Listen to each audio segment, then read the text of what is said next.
Coach, the first play of the game goes for 75 yards on a screen pass right there. The screen game was pretty effective even without that, too. I think it's picking up like 13 yards per attempt. What did you like about your team and the ability to block on the perimeter and to have something like that element of your offense start to work like that? Yeah, and I think that was a big challenge to our guys last week on the perimeters. The further you go in your career playing this game, the more you have to be trusted to block on the edge. Especially when you get to the next level, because it's not, you got to block for all those guys. And so we challenged the guys on the perimeter last week to continue to improve in those areas and expect the ball to really go everywhere. And so make sure you're at the right place, in the right technique with the right fundamentals and understanding where we want that ball to hit. And we were fortunate enough to have some of those go for some big plays last week. With Jawarn obviously having an elevated role these last couple of weeks, what do y'all feel like you get out of him, and what does he bring to the offense? Yeah, I think if you just look collectively at his body of work over the last 3 or 4 weeks, he's practiced really, really well. He kind of has an edge to him right now, a mentality, that he wants to go out there and perform really well for the guys. And even today at practice, when we were out there today, he was just, rather he's in the backfield with Matt or whatever it is, like there's a little bit of a mindset to him where he wants to do everything he can to help this team, and we've seen the success that he's had on the field. And so obviously excited about his role and what he brings to the table. But I really think it goes back to his demeanor and how he's really approached it over the last 3 weeks, and something that we'll continue to keep looking at as we go through these games. Jaden Sers has seen his production and increase, just continue to increase. What have you seen from him that's allowed him to do that, and how do you kind of evaluate his play against Coastal? Yeah, I think the biggest thing we talked about it last week, I think when Pup first got here, I think there was a stage of him really truly believing that he belongs in the SEC, that he belongs playing in South Carolina, even at an early stage in his career. And so his confidence has just continued to grow. And when you play wideout and you're trying to gain confidence, there's a lot of things that you don't really maximize your potential in other areas, like catching the ball. Sometimes it becomes a little sloppy because you're thinking too much. You're not running as fast because you're trying to figure some stuff out. And his ability that he has is a God-given ability to be able to run with the ball in his hands, which obviously if you watch his high school tape, he was very, very productive in that area rather than the backfield or on the perimeter. And so I just think he's gained so much confidence from the Bama game on, where he's just continued to grow mentally, and it's kind of just settled him down, and now he's playing fast. He understands what he's doing. He believes in his abilities, and it's obviously led to last week having a heck of a football game. Clemson talked a lot yesterday just about stopping Lenoris on the run, kind of everything he did last year. Just from your perspective, what are you looking from him? And I guess just with one game left, are there any kind of either big or little steps that you want him to take overall? It's not really just him. I mean, it's everybody, right? It's the whole group, right? And I think as we saw last week, I think we had 10 guys catch footballs last week. 4 or 5 guys or 6 guys, had rushing attempts. And so right now, rather it's Lenoris or Jawarn or Matt Fuller or Rasul or Pup or all these guys, right? Murph, everybody. Like, it's their job right now to just continue to keep getting better and continue to do what we're asking them to do at a high level. And when you're being called upon to have that opportunity to make a play, then it's your job to be ready for that and make that play. And that's what I think as a whole, all these guys are starting to understand that ball can go anywhere at any time.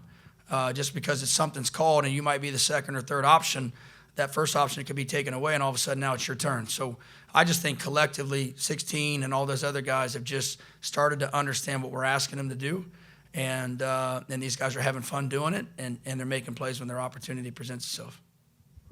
I know it happened a little bit after the A&M game, but when you get your guys in on Sunday or Monday, a week after, basically it seems like everything works and the play calling and all that stuff, makes sense. How much of a buy-in or confidence do they have going into this week?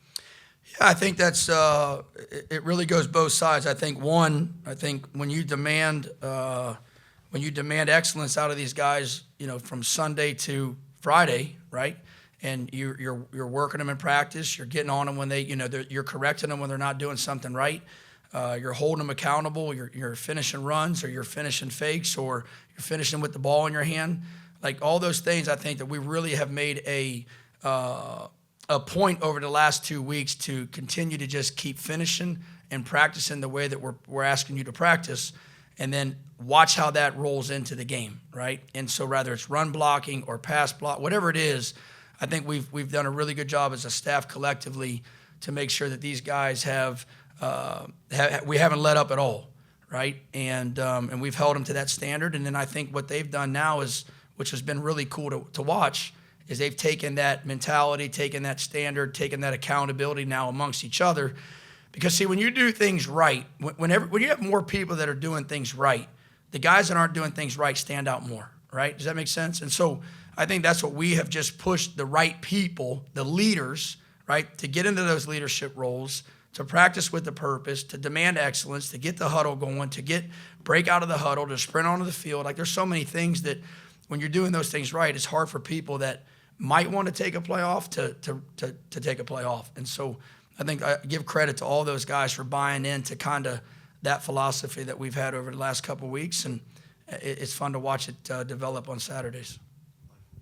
There's been a few games this year where Clemson's blitz rate has been over 50%. They've been pretty aggressive in a lot of games this year, especially when it comes to getting after the quarterback. What's kind of the process of preparing an offensive line to be able to handle that and communicate well enough to be able to keep your pocket clean on Saturday? Well, if I'm as talented as they are, I probably would do the same thing. You know, they're pretty talented all across the board, but and they're they're a very aggressive defense. So, we just have to just make sure our guys are in the best position, and that we put them in the best position, that we don't have a huge volume of stuff, so that they understand and get different looks through practice, just so that all the stuff that they've kind of shown and where people are coming from, or the coverages that they're displaying on the back end, and those kind of things. So I think it's really just simplifying things, and then giving these guys as many looks as we can through the week, so that they've seen it live and they're prepared for it, and we could talk about it throughout the game if something comes up.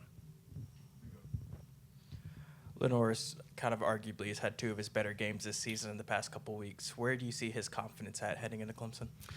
Well, I think when you see him smile, I think you see he's having fun. And I think when he's having fun, that means he's confident, to be honest with you. And even after practice today, we were messing with him today. That was the farthest he's ever ran in practice on a run one time. You know, he just broke loose, and he ran down 40 yards. Everybody's like, hold on, timeout. Like, let's call another play and see if he's going to do it again, because we haven't seen that, too often, Joe. You're just having fun with him, right? And so I mentioned it last week. I mean, he's still a kid, and these guys still have to have fun. And so I think that there's been a dialogue between us and him and the staff, and an understanding of this is what we want to do, and these are maybe things that you are good at, and maybe things you don't like, or at least you're not something comfortable with, so we get rid of it and make him be at peace with what we're doing. But I think that what we are doing kind of exemplifies a little bit what he's done in high school, that makes him comfortable and allows him to see things. And I think with that confidence, he's having fun. And so I've been real proud of him. Some of the third down throws at the A&M game, where he stood in there and really knew what he was doing. He went from 1 to 2 read and delivered the ball.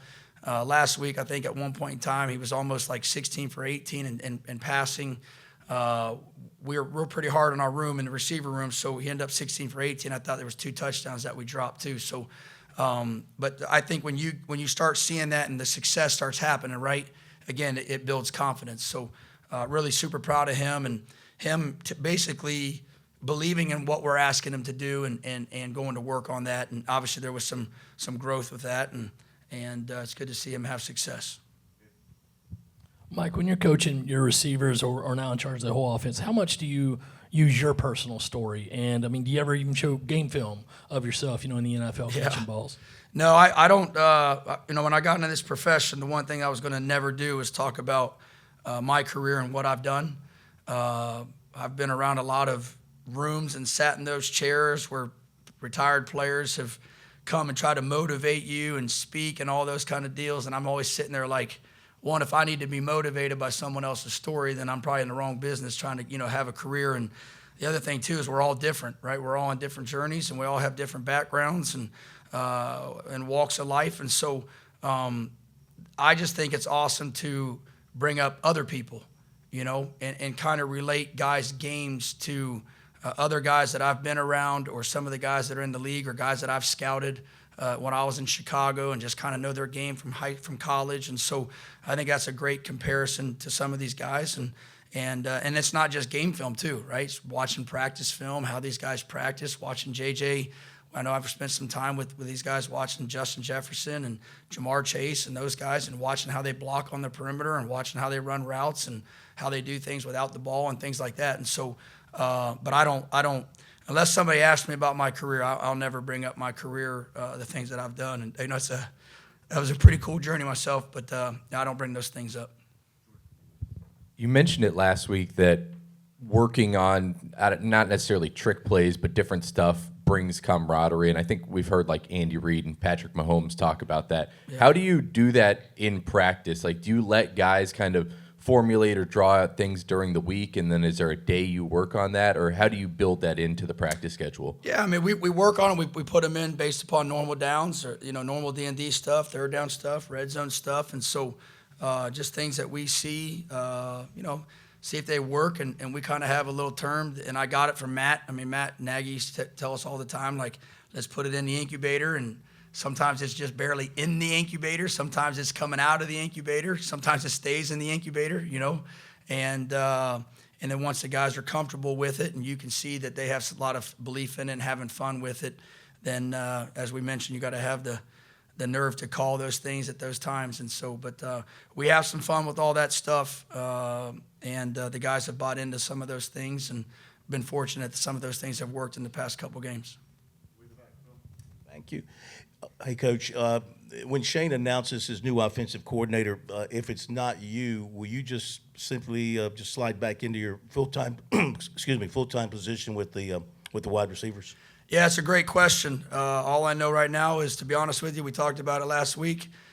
Today is Tuesday, and I got to go back and watch. Wednesday, and I got to go back and watch our third down practice here in a little bit. We got to do red zone here this afternoon, and we have to get ready for our practice tomorrow. So I am not a guy that looks forward to down the road or in 2 weeks from now. God's got all that stuff, and He's in control of all that. So I literally have thought about, when I'm done with this meeting, I'm going to go grab lunch, and we're going to get on the red zone, or watch practice as a staff and get on the red zone and do what God has called us to do right now, and put us in this position to coach these young men and get ready for Saturday. And obviously, you guys know it's the biggest rivalry game in South Carolina, and I'm super proud to be a part of that.